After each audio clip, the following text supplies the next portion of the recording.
यहाँ का युवा डॉक्टर जितेंद्र सिंह जी के साथ है, नरेंद्र मोदी जी के साथ है और भारतीय जनता पार्टी के साथ है। कुछ सियासी पार्टियों के जो कार्यकर्ता हैं वो लोगों को कहीं ना कहीं धमकाते हैं कि अगर आपने हमारी पार्टी को वोट नहीं दिया आपकी हम ट्रांसफर कर देंगे, या अगर कोई सरकारी मुलाजिम है तो आपकी हम ट्रांसफर करेंगे, या आपके साथ दूसरी मुखालिफ पार्टी या कांग्रेस ये जोड़ तोड़ करके क्योंकि उन्होंने अपना समूह एक बनाया है कि सारी मिलकर एक शेर को हराने के लिए आए।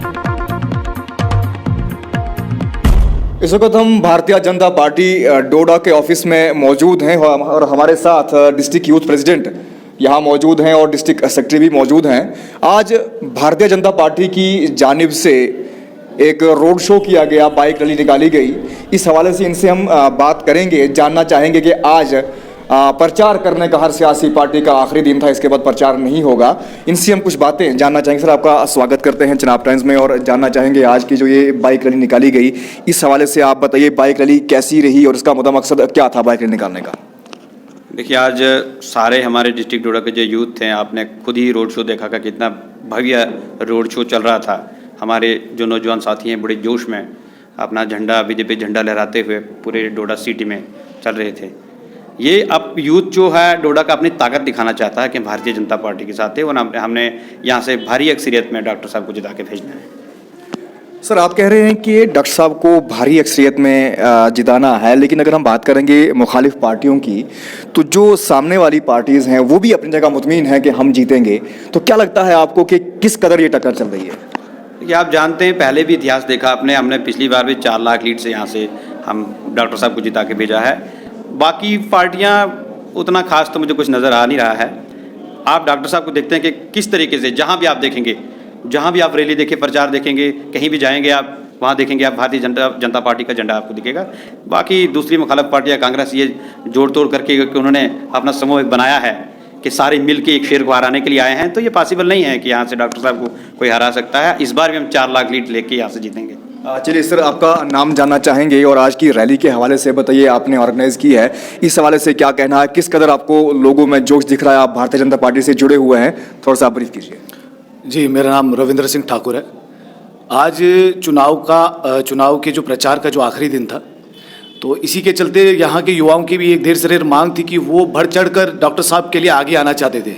तो इससे बड़ा प्लेटफॉर्म और कोई नहीं था। यहाँ का युवा डॉक्टर जितेंद्र सिंह जी के साथ है, नरेंद्र मोदी जी के साथ है और भारतीय जनता पार्टी के साथ है। आपने खुद देखा, आपने कैमरे में भी कवर किया होगा कि किस प्रकार यहाँ पे आज युवाओं का एक जन सैलाब उतर आया था। मुझे लगता है डोडा के इतिहास में पहली बार ऐसी बाइक रैली हुई है। आपने आज चुनाव का माहौल है और भी पार्टियाँ जो है रोड शो कर रही है, लेकिन मुझे लगता है कहीं 10, कहीं 20, कहीं 30 कोई उनके अगल बगल में दिख नहीं रहा है। उसमें से भी 5 गाड़ियाँ सिक्योरिटी की होती हैं, लेकिन एकमात्र भारतीय जनता पार्टी और भारतीय जनता युवा मोर्चा के कार्यकर्ताओं ने आज ये जो डॉक्टर साहब को यहाँ से समर्थन दिया और युवा जो दिखा दिया कि डोडा का युवा डॉक्टर साहब के साथ है, भारतीय जनता पार्टी के साथ है, नरेंद्र मोदी जी की सरकार के साथ है। सर, मैंने पहले भी एक सवाल किया था कि लोग ये कहते हैं कि भारतीय जनता पार्टी जब इक़्तिदार में आई है पिछले 10 सालों से, तो लोग टैक्स दे दे कर थक गए हैं। तो अगर आपकी पार्टी इक़्तिदार में आ जाती है तो क्या उसमें कोई रियायत बख्शी जाएगी? देखें, लोग आपके माध्यम से मैं आज ये सुन रहा हूँ, लेकिन जो भी लोगों के रिलेटेड कोई भी समस्या होगी, भारतीय जनता पार्टी हमेशा अग्रसर ही रहती है कि लोगों को आई हुई समस्या का समाधान करा। और अगर आगे भी ऐसी कोई समस्या आएगी, हम केंद्र की सरकार के सामने रखेंगे प्रस्ताव, कोई ऐसा लगेगा यहाँ के युवाओं के लिए बात रखेंगे तो हम ये बात भी रखेंगे। आखिरी सवाल मेरा आपसे रहेगा, सुनने में आया है सोर्सेज के हवाले से, किसी भी सियासी पार्टी का हम नाम नहीं लेंगे और ना ले सकते हैं, कुछ सियासी पार्टियों के जो कार्यकर्ता हैं वो लोगों को कहीं ना कहीं धमकाते हैं कि अगर आपने हमारी पार्टी को वोट नहीं दिया आपकी हम ट्रांसफ़र कर देंगे, या अगर कोई सरकारी मुलाजिम है तो आपकी हम ट्रांसफ़र करेंगे, या आपके साथ ये होगा। ये हम भारतीय जनता पार्टी के ऊपर कोई भी बात नहीं ला रहे हैं, ना कांग्रेस के ऊपर, ना किसी पार्टी के ऊपर, लेकिन कहीं ना कहीं कुछ बातें ऐसे सामने आ रही हैं। इस सवाल से अगर भारतीय जनता पार्टी की कोई ऐसी बात हो तो आप क्या कहना चाहेंगे? नहीं, बिल्कुल आपका कहना बिल्कुल सही है। भारतीय जनता पार्टी की बात नहीं है। जो ये गिरोह आज जुड़ा है, जो ये गिरोह जो दिखा रहे हैं कि उनका कैंडिडेट एक फरिश्ता है, एक इंसान नहीं है कि वो फरिश्ता आया है और वो सबको यहाँ से जन्नत की सैर कराने ले जाएगा, ऐसा कुछ नहीं है। वो फरिश्ता पहले भी यहाँ से 2 बार सांसद रह चुका है, लेकिन उसके पास काम गिनाने को नहीं है। वो गिना रहा है तो हिंदू हिंदू मुस्लिम मुस्लिम कर रहा है, पहाड़ी डोगरा कर रहा है, शहर गांव कर रहा है। ऐसे क्या कारण है कि उसके पास काम गिनाने को नहीं? क्योंकि उसने कोई काम किए ही नहीं है। वही कारण है कि उसकी पार्टी ने उसको अगली मैंडेट उससे छीन लिया, और जब वो भारतीय जनता पार्टी में आया तो जब उसके मंसूबे कामयाब नहीं हुए तो उसने फिर पार्टी बदल दी।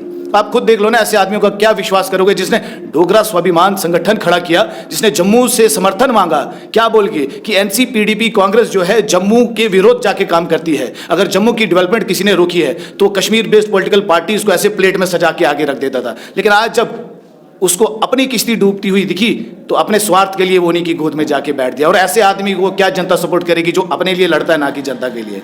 सर, अभी हम बात करेंगे फिलहाल चौधरी लाल सिंह जी की, जो कि अपोजिशन में अभी आपके साथ जो है वो इसमें है, इलेक्शन लड़ रहे हैं। कहीं ना कहीं वो पहले बीजेपी में थे, उस हवाले से क्या कहना है कि उनके सवाल तो उनके लिए बनता है, लेकिन अगर वो पहले भारतीय जनता पार्टी के साथ जुड़े हुए थे, आज आप जुड़े हुए हैं, तो उन्होंने भारतीय जनता पार्टी को क्विट करके कभी इंडिपेंडेंट, कभी भारतीय जनता पार्टी और कभी कांग्रेस, इस हवाले से क्या कहना कि उन्होंने भारतीय जनता पार्टी को आखिर किस बेस पे क्विट किया या उनको क्विट करवाया गया? देखिए, भारतीय जनता पार्टी जो पार्टी है ये सिर्फ एक आदमी की पार्टी नहीं है, ये एक संगठन है, ये लोगों की पार्टी है। यहाँ जो भी आएगा वो लोगों के लिए काम करेगा, ना कि अपने लिए। और उनके कहीं अपने पॉलिटिकल इंटरेस्ट रहे होंगे जो यहाँ पे उनको नहीं दिख रहे होंगे कामयाब होते हुए, तो वो तो सामने है कि वो अपने इंटरेस्ट के लिए काम करते हैं। या इतनी पार्टियाँ चेंज करनी है तो क्लियर पिक्चर है कि उनको जनता की नहीं पड़ी है, उनको अपने स्वार्थ की पड़ी है। चलिए, आपका पैगाम क्या रहेगा आवाम के लिए, क्योंकि अब परसों पहला मरहला इंतखाबात का होने जा रहा है? मेरी यही रिक्वेस्ट रहेगी आपके कैमरे के माध्यम से कि मोदी जी ने जो प्रण लिया है और जो आह्वान किया है कि अब की बार 400 पार, डोडा के लोगों का भी उसमें योगदान रहे, बढ़ चढ़कर वोटिंग करें और ज़्यादा से ज़्यादा वोट हमारे जो कैंडिडेट है डॉक्टर जितेंद्र सिंह जी, उनके फेवर में करें और मोदी जी की सरकार को मजबूत करने में डोडा का भी योगदान हो।